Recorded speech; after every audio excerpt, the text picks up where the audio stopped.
guys, feeling a boost of energy, the coffee hit. It's me, Jeanette, and film of the week this week is Toy Story 2. Woohoo! So, I drew a bath last night. It was too hot and it was actually kind of scalding, and then I started thinking about how easy it is to cook people.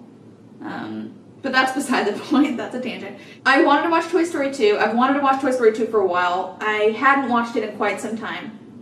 And I've rewatched Toy Story 1 constantly. My reason for wanting to rewatch Toy Story 2 is because I like the themes. My reason for not going through with watching it is because it makes me really emotional. So in really, really broad strokes, which I'm a big fan of, going to be using that term a lot because it's an excuse to not say things properly and to just say really loose terms of things.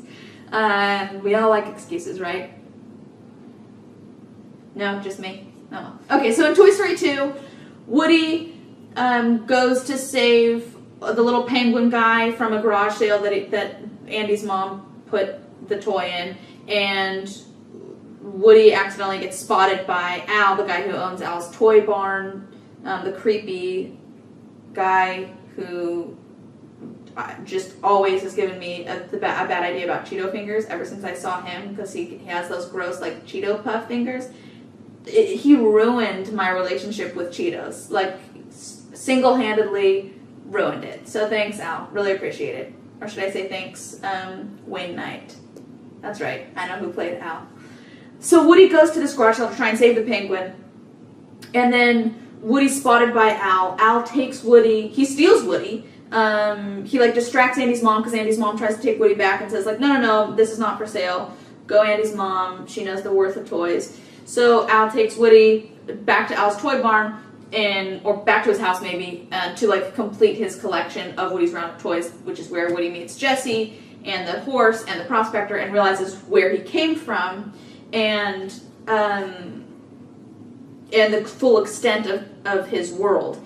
Let me just say, sidebar, I love like the themes of knowing yourself. I love the themes of knowing where you came from, who you are, there are a lot of themes of like who you belong with, what your tribe is, because Woody's confronted by all these people that are in his world, that are his people. They're all the Western cowboy, they've all got the same theme, they're all exactly where they came from, but is that where he belongs, or does he belong with Andy, and Andy's toys, in Andy's bedroom, with Buzz and Rex and Slinky Dog, and I always want to call him Jim Varney, and Mr. Potato Head.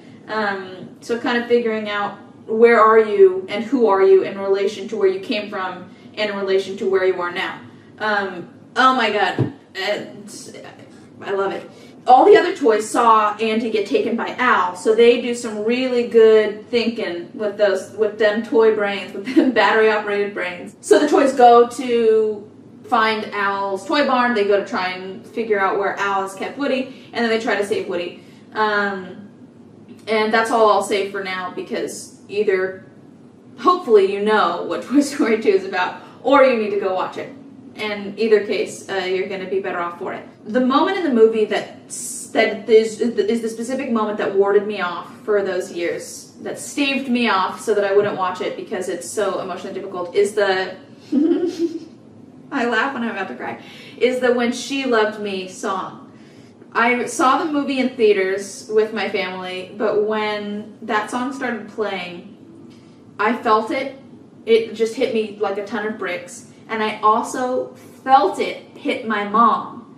And I knew that it hit her in a way that was different than me, because it hit me in the way of thinking, oh, I don't want to grow up. I think I was like 8. I don't want to grow up. I'm really sad. I don't want to get to the point where I don't want to have dolls anymore. And I felt my mom feel that moment in relation to me. Like I knew she was thinking of me when she heard When She Loved Me. And I look over and she's got like mascara just streaming down her face, and I'm thinking like, oh god.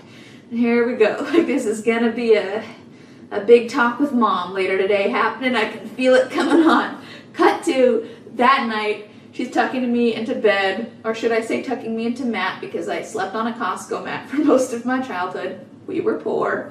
So she was tucking me into my mat. She like started singing the song to me really softly. She started, maybe she probably made up her own lyrics. My mom was a big fan of doing that sort of thing, but I felt like I felt all the dread and it was like love and guilt and dread and just the complexities of that child-parent relationship all encompassed in that one song. And then in my mom singing that song to me on the Costco mat, at 11:30, right, before I watched Jay Leno to fall asleep. But the song carries a different weight for me now, which is I think why I was dreading it, because I knew that it would hit me in a different way, which is some of you might know my mom passed away, and the heaviness kind of that, but it was something that I knew I would take personally when I heard the song again, since it had been a while.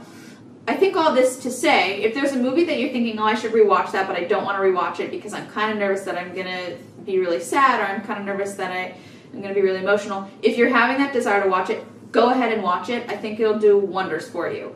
I just want to hear what you guys think of the song When She Loved Me. Does it hit everybody the same way? Is it this powerful for everyone? More powerful for women? I'm curious if everyone's as affected by it or just very affected by it in some way or another. That's all my thoughts on Toy Story 2. Also, I immediately wanted to go out and buy a Buzz Lightyear doll and a Woody doll. Would it be so cool to be able to wake up every morning and just have like a little shelf with the two of them? Come on! Ugh! I want it. One other thing, when I was little, I remembered I had a Slinky dog. I believe it was either me or one of my brothers had the Woody doll. I remember Burger King, I think it was selling all the toys. So my mom would like drive really far to different Burger Kings to try and, collect all the special ones. I remember it was hardest to get the little binoculars guy. No Burger King had him. But then I think my mom found one that was some absurd mileage away. It was like 30 miles away, and she drove to get the guy and take him back because that's, I guess, what moms do. Drive 30 miles to a Burger King to get the Happy Meal toy? Not a Happy Meal. I don't know what Burger King people call their meals. Kids meals? Combo meals? Junior meals?